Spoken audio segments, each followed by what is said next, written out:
Baik, bismillahirrahmanirrahim. Assalamualaikum warahmatullahi wabarakatuh. Bersyukur kita kepada Allah, bersalawat kita kepada Nabi dengan ucapan Allahumma sholli ala Sayyidina Muhammad wa ala ali Sayyidina Muhammad. Baik, perkenalkan nama saya Wahyu Ramadan, NIM 18207123880, kelas ilmu hukum kelas B semester 5. Adapun tujuan saya membuat video ini yaitu merupakan salah satu tugas dari mata kuliah hukum acara peradilan tata usaha negara. Dalam video kali ini saya akan membahas tentang Undang-Undang Peradilan Tata Usaha Negara memberikan perlindungan hukum bagi masyarakat dari perbuatan-perbuatan pemerintah. Dalam video kali ini saya akan membahas 5 poin. Poin pertama yaitu bertentangan dengan peraturan perundang-undangan.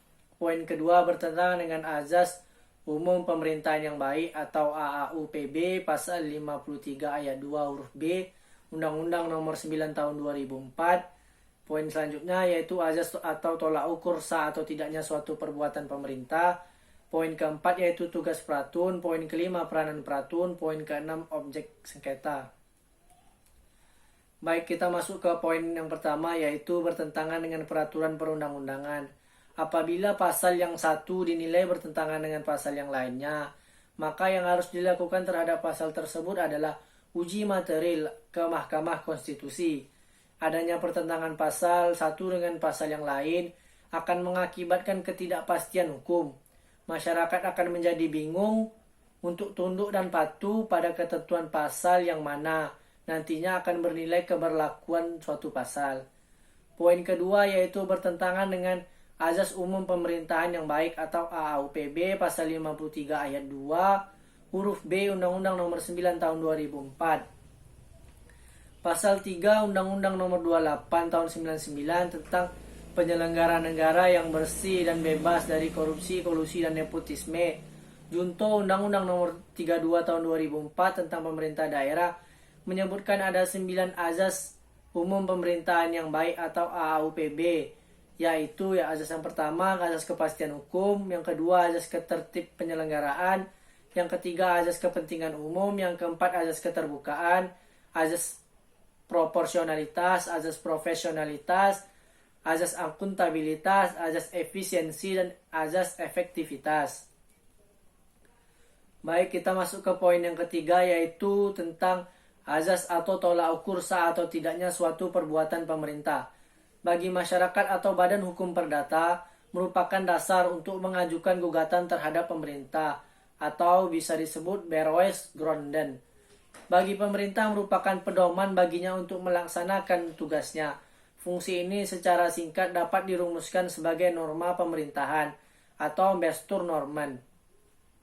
Bagi hakim berfungsi sebagai dasar pengujian terhadap pemerintah atau Toetsinggronden. Baik, kita masuk ke poin selanjutnya. Kita akan membahas mengenai tugas peratun. Tugas peratun ada 2, yaitu memeriksa dan memutus serta menyelesaikan sengketa tata usaha negara. Itu berdasarkan pasal 47 Undang-Undang Nomor 5 Tahun 1986. Tugas yang kedua yaitu pembatalan atau pernyataan tidak sah atas keputusan tata usaha negara. Poin selanjutnya yaitu kita akan membahas mengenai peranan peratun. Peranan peratun ada 2, yaitu sebagai lembaga kontrol atau pengawas agar perbuatan-perbuatan pemerintah tetap berjalan pada rel hukum. Tugas kedua yaitu pelindung hak masyarakat terhadap penyalahgunaan atau kesewenang-wenangan pemerintah. Poin yang terakhir yaitu objek sengketa. Sengketa tata usaha negara adalah sengketa yang timbul dalam bidang tata usaha negara antara orang atau badan hukum perdata dengan badan atau pejabat tata usaha negara, baik di tingkat pusat maupun di tingkat daerah, sebagai akibat dikeluarkannya keputusan tata usaha negara, termasuk sengketa kepegawaian berdasarkan peraturan perundang-undangan yang berlaku. Pasal 1 angka 10 Undang-Undang 51 Tahun 2009. Objek sengketa mempunyai ciri-ciri sebagai berikut. Yang pertama, penetapannya harus tertulis. Makna tertulis menunjukkan kepada isi dan bukan kepada bentuk keputusan yang dikeluarkan oleh atau pejabat tata usaha negara. Keputusan itu memang diharuskan tertulis, namun diisyaratkan tertulis bukanlah bentuknya formal seperti surat keputusan pengangkatan dan sebagainya. Poin kedua yaitu dikeluarkan oleh atau pejabat TUN. Badan atau pejabat tata usaha negara adalah badan atau pejabat di pusat dan di daerah yang melakukan kegiatan yang bersifat eksekutif. Yang ketiga yaitu berisi tindakan hukum TUN. Tindakan hukum tata usaha negara adalah perbuatan badan atau pejabat tata usaha negara yang bersumber pada ketentuan hukum tata usaha negara yang dapat menimbulkan hak atau kewajiban pada orang lain. Poin keempat yaitu berdasarkan peraturan perundang-undangan yang berlaku. Perundang-undangan yaitu semua peraturan yang bersifat mengikat secara umum yang dikeluarkan oleh Badan Perwakilan Rakyat bersama dengan pemerintah baik di tingkat provinsi maupun di tingkat daerah, serta keputusan badan atau pejabat tata usaha negara baik di tingkat provinsi, baik di tingkat pusat maupun di tingkat daerah yang juga bersifat mengikat secara umum.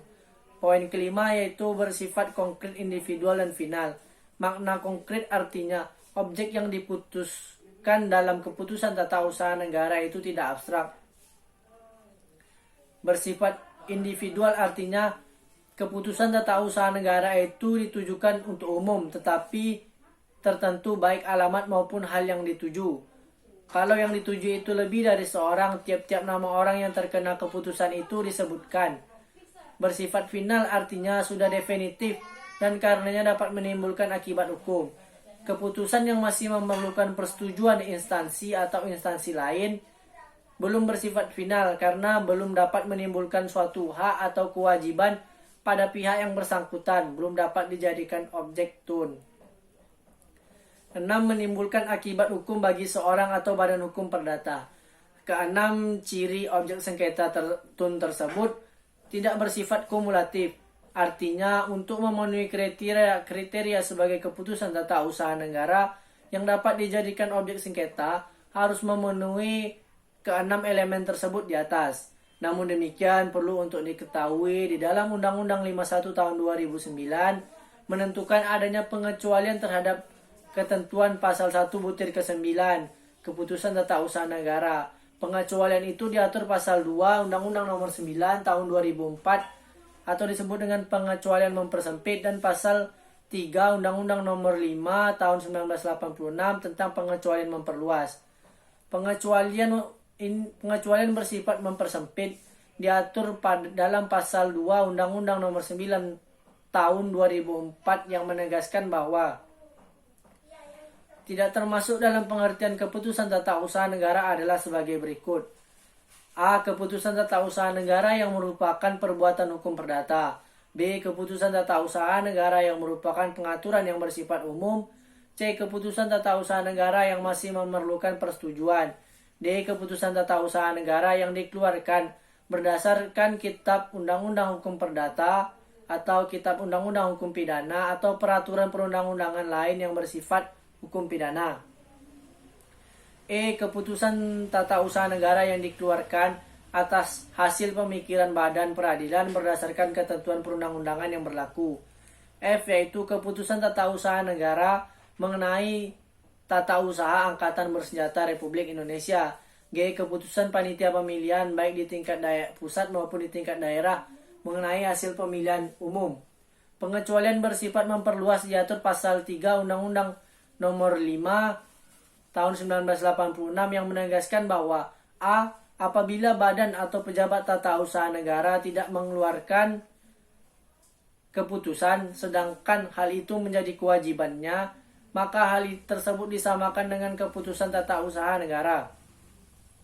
B. Jika suatu badan atau pejabat tata usaha negara tidak mengeluarkan keputusan yang dimohon sedangkan jangka waktu sebagaimana ditentukan dalam peraturan perundang-undangan dimaksud telah lewat, maka badan atau pejabat tata usaha negara tersebut dianggap telah menolak mengeluarkan keputusan dimaksud.